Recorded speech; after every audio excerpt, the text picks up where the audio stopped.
നമസ്കാരം.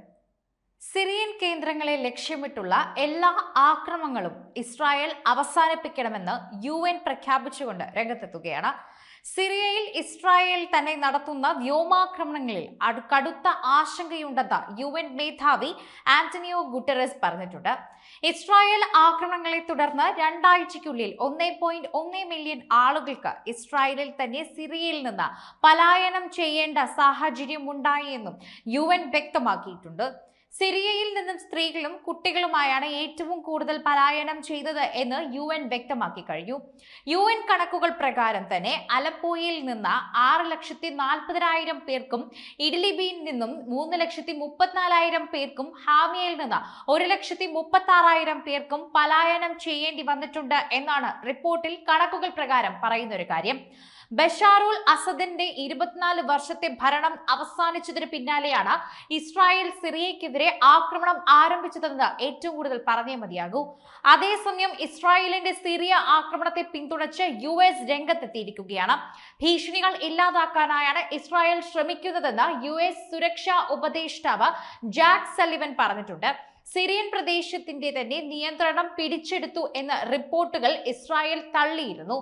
സിറിയൻ പ്രദേശങ്ങളിലെ ഇസ്രായേൽ കടന്നുകയറ്റം തടയാൻ UN ഇടപെടൽ വേണമെന്ന ആവശ്യം ശക്തമായതിനു പിന്നാലെയാണ് UN രംഗത്തെത്തിയിരിക്കുന്നത്. ഗോലാൻ കുന്നുകളോട് ചേർന്നുള്ള ബഫർ സോണിൽ ഇസ്രായേൽ സേന നടത്തിയ കടന്നുകയറ്റം ചെറുക്കാൻ ശക്തമായ നടപടി വേണമെന്നാണ് UN മുൻപാകെ വിവിധ രാജ്യങ്ങൾ ആവശ്യപ്പെട്ടിരുന്നത്. സിറിയയുടെ അതിർത്തി ഭദ്രതയും പരമാധികാരവും സംരക്ഷിക്കുകയാണ് പ്രധാനമെന്ന് അറബ് രാജ്യങ്ങളും ഇറാനും പറഞ്ഞിരുന്നു. 48 മണിക്കൂറിനിടെ 400-ലേറെ ആക്രമണങ്ങളാണ് ഇസ്രായേൽ സിറിയൻ മണ്ണിൽ നടത്തിയത്. സിറിയയുടെ 70 മുതൽ 80% വരെ സൈനിക സംവിധാനങ്ങളും തകർത്തതായി തന്നെ ഇസ്രായേൽ അവകാശപ്പെട്ടിട്ടുണ്ട്. ഭീകരരുടെ കൈവശം എത്താതിരിക്കാനാണ് ഇവ തകർത്തതെന്ന് ഇസ്രായേൽ പ്രതിരോധ സേന പറഞ്ഞിരുന്നു. ബഷാറുൽ അസദിന്റെ ഭരണം വീണ ദിവസം പശ്ചിമേഷ്യയ്ക്ക് ചരിത്ര ദിനമാണെന്ന് ഇസ്രായേൽ പ്രധാനമന്ത്രി ബെഞ്ചമിൻ നെതന്യാഹു പറഞ്ഞിട്ടുണ്ടായിരുന്നു.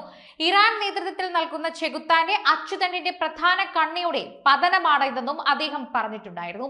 നിലവിൽ സിറിയൻ പ്രദേശത്ത് 18 കിലോമീറ്റർ ഉള്ളിലേക്ക് വരാൻ ഇസ്രായേൽ സൈന്യം തയ്യാറായി എന്ന് അൽ ജസീറ റിപ്പോർട്ട് ചെയ്തിട്ടുണ്ട്.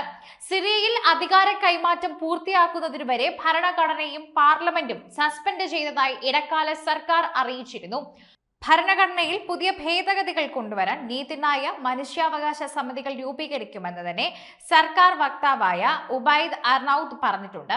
3 മാസം കൊണ്ട് അധികാര കൈമാറ്റം പൂർത്തിയാക്കി രാജ്യത്തിന്റെ മതപരവും സാംസ്കാരികവുമായ സ്വാതന്ത്ര്യവും വൈവിധ്യവും നിലനിർത്തുമെന്ന് അദ്ദേഹം വ്യക്തമാക്കിയിട്ടുണ്ട്. അധികാരം കൈമാറുന്നതിനായി സമാന്തര സർക്കാരിന്റെ മന്ത്രിമാരുടെയും അസദ് ഭരണകൂടത്തിലെ മന്ത്രിമാരുടെയും യോഗം നടത്തും. ഗസയിൽ ആക്രമണം അവസാനിപ്പിക്കാതെ ഇസ്രായേൽ തന്നെ മുന്നോട്ട് പോകുന്നു. ബുധനാഴ്ച നടത്തിയ ബോംബാക്രമണത്തിൽ 33 പേരാണ് കൊല്ലപ്പെട്ടത്. ഫലസ്തീൻ പത്രപ്രവർത്തകയായ ഇമാൻ ഷാന്തിയും ഭർത്താവും അവരുടെ 3 മക്കളും കൊല്ലപ്പെട്ടവരിൽ ഉൾപ്പെടുന്നു. ഗസ സിറ്റിയിലെ ഷേഖ് റദ്വാൻ പരിസരത്തുള്ള കെട്ടിടത്തിന് നേരെ നടന്ന ആക്രമണത്തിലാണ് ഇമാൻ ഷാന്തിയും കുടുംബവും ഇപ്പോൾ കൊല്ലപ്പെടുന്നത്.